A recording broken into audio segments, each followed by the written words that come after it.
Actually, money, it doesn't link to this week's theme, but I think this is something that's very important and it's affecting us all, even right now, and that is climate change.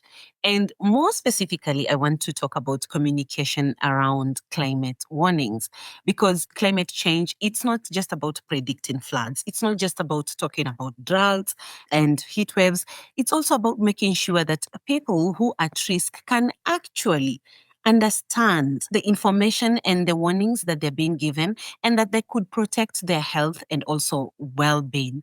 Now, a new regional study, and this was done by journalists under the umbrella of Media for Environment, Science, Health and Agriculture. It's common in Africa and we call them MESHA. So they studied and say that millions of Africans could be missing out on critical climate information. And this is because it's often not communicated in the languages that they understand best. Okay, so Phyllis, I can link this to Alice in Wonderland. Alice in Wonderland's famous for nonsense, and when you get a warning that's not in a language you understand, it's not useful climate information, it's nonsense. There we go. Exactly. It won't work, money, because a warning only works if people do understand it and they do understand it quickly and know what action is to be taken as soon as possible. So while a weather forecast can be scientifically accurate, if the message doesn't really reach people in a language that they do actually understand, then, it may not protect them. Okay, so I'm intrigued to know what languages are being used and how big a challenge this is in Africa, because we're talking about a continent where there are thousands of languages spoken and, they don't fit neatly within borders between countries. Every person that I talk to seems to speak at least 4 different languages. Yes, I totally agree with you, Mani, that this is a huge, huge communication challenge. As you have mentioned, Africa is home to more than 2,000 languages. So you can imagine if you've met someone who speaks more than 4, I speak 3, and many countries have dozens, sometimes hundreds of languages spoken within their own borders. That means a single national warning often won't work. Okay, so what is going on at the moment? How are countries currently sending out climate warnings? Okay, so it's not a single system. Warnings these days can come through radio, television, through SMS messages. We also have mobile apps. Social media is really helping. Also, community leaders, especially in the rural areas and local networks. Now, in many parts of Africa, radio still remains particularly very important because it can reach communities where internet access, social media, smartphones may be limited. Some countries, however, are also developing mobile phone alert systems. So they're using cell broadcast technology, which is similar to emergency alerts. I've had they've been used in places like UK, they've been used in France, like we've seen during the wildfires that are going there. So some countries in Africa are also developing that. So how does cell broadcast work? So many, instead of sending a message to one individual or to individual phone numbers, now Cell Broadcast sends an alert to all compatible phones in a particular area that's to be affected. So it means that authorities can quickly warn people in a specific location, for example, an area that's threatened by flooding or severe weather. They can get these alerts at the same time. But the technology is only one part of the solution. The message still needs to be understood. That's really good that the authorities don't need to know people's phone numbers for it to work, because I imagine that would be quite a big obstacle. But going back to the language problem, is translating the warning enough, say into whatever language the person's phone is set to? Not always, Sandy. So a good warning isn't just about changing words from one language to another.